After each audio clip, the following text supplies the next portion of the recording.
We're gonna be here for 17 hours. I totally didn't do that. This is not my money. I hate everything I'm saying. Which is funny now, wasn't funny then.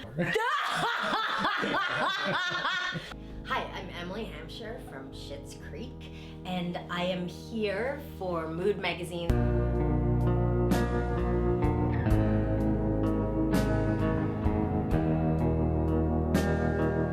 LA's really different from Canada. I'm originally from Montreal, and I moved here about like a decade ago, and I had been working in Canada for a really long time, and it's a really small community there, so you work with the same people over and over again. And when I moved here, it was definitely a big adjustment.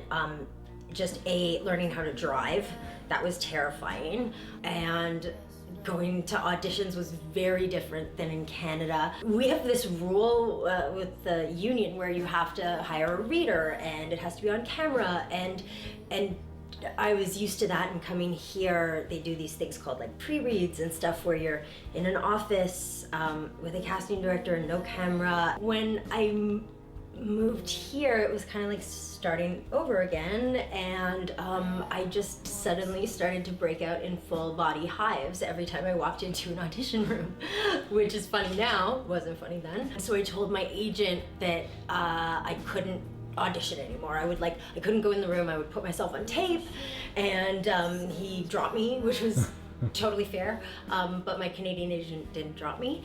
And then 2 days after that, she called me with an audition for Schitt's Creek, and I was like, well, I'll put myself on tape, I just won't go in the room. And she's like, go in, they're Canadian, they're nice. So I went in, and I have no recollection of my audition, except for the casting director came to set, and I was like laughing, and he's like, oh, remember your audition when you lifted up your top? And I'm like, I totally didn't do that. This is not my money. Dan then told me what happened. You know, you did your audition, it was very good, but then you sat down on the couch and like pulled your sweater over your head and started rocking and saying like, that's the worst thing I ever did. And that sounded like something I might do at that point in my life. He cast me. He says he thought it was charming. He warns people who are actors not to do that. That's not what you should do, ever. But anyways, the kind of point is that, well, I guess getting Schitt's Creek and then coming back here, I think gave me a bit more confidence to like go into auditions.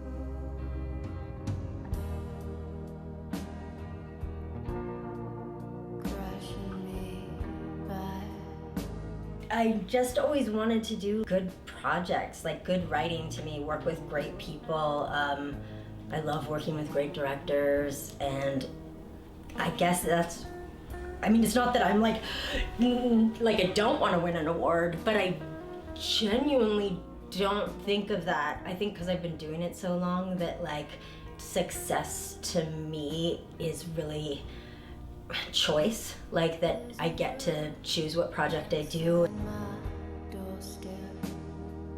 Me and Dan did not sleep together, but we did, we do have really close friendship. That relationship is pretty close to our life relationship. Everyone on set, we genuinely like each other, which makes ending the show a lot harder.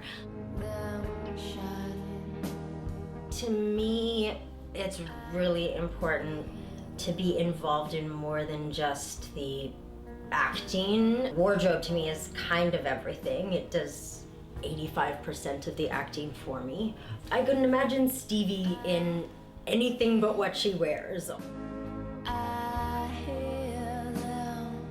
think Stevie has grown so much, more than I ever thought she would. Probably more than she thought she would. Definitely more than she thought she would. I always see Stevie as someone I really admire. A lot of the times, like, fans I'll see someone on the street and they'll be like, Stevie, and I get more excited than they do, and then they're freaked out, and they realize like that I'm not like Stevie, and it's disappointing. But it's disappointing for me too, because I feel like I take this like vacation from myself in Stevie.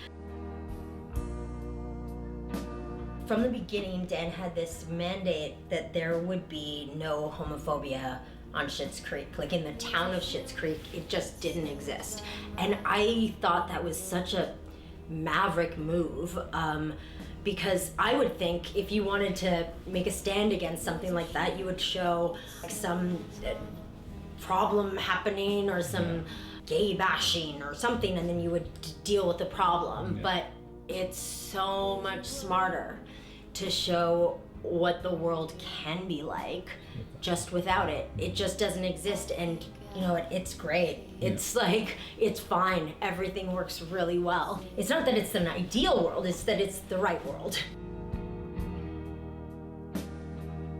So I'm obsessed with my Bitmoji, and my Bitmoji has like current mood, and one of them is like this, and that's kind of like, because there's also this one, the calm mood, not calm, and then there's the like, oh, under the covers mood, usually me.